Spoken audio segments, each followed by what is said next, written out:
talking about the development of the human ego. So the stage we're going to be moving into now, I think it's beginning now, or at least the seeds of it have been here for a while, but at this current stage, I feel like the movement into the post-perspectival phase of human consciousness is now well underway. Well, let's go backwards first. Prior to really the Enlightenment, I would say, the idea that meaning is something that is inside of us that we then can put into the world or create just was not there. Meaning was just part of the qualities of the world. There was not yet any idea that the world is meaningless and we just project meaning onto it. But that internalization of meaning making is playing a significant role here, because what ends up happening is our capacity for the creation of meaning is something that's really coming into play here. Anyway, you've got that, and then you've got the centerpiece, which is the perspectival consciousness, the Renaissance and all that, the development of the human ego within the human body. And so the one after that is going to be the soul of the words, right? The way I've been describing this is like this. A concept is the soul of a word, and a word is the body of a concept. Okay, so conceptual contents are going to be incorporated into the human ego, and this process is already well underway. That incorporation of the conceptual is really significant here, because once we remember that meaning actually is in the world and not just in our heads being projected onto the world, then that internalization is going to open up the possibility of us being active participants in the meaning genesis, the semiogenesis that the world is constantly engaged in. And that's language in a very broadly defined way. Like it's going to be a type of thinking which is, I would say, more musical. We have to learn to understand that we think not only with the brain, but with the little finger and the big toe. Yes. Yeah. And that sounds very similar to what Steiner was kind of getting at in Eurythmia in a certain sense. That which lives in the human organization as soul and spirit comes to visible manifestation through eurythmy. Its effect upon those watching it depends upon the inner perception that in the externally visible movements of people and groups of people, soul and spirit visibly unfold themselves.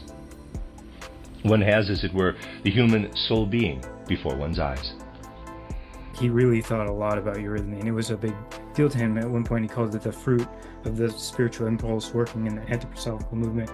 And eurythmy will become something that is quite general.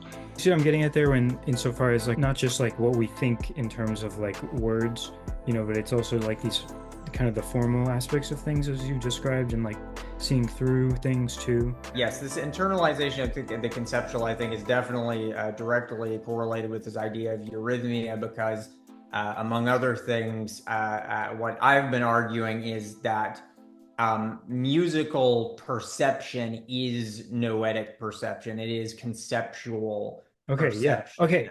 Boom. Musicality is something which we most commonly associate with sound, but in truth the morphological dynamics we find within music are in fact the most basic morphological dynamics of nature itself. The fundamental principle of being itself is musicality.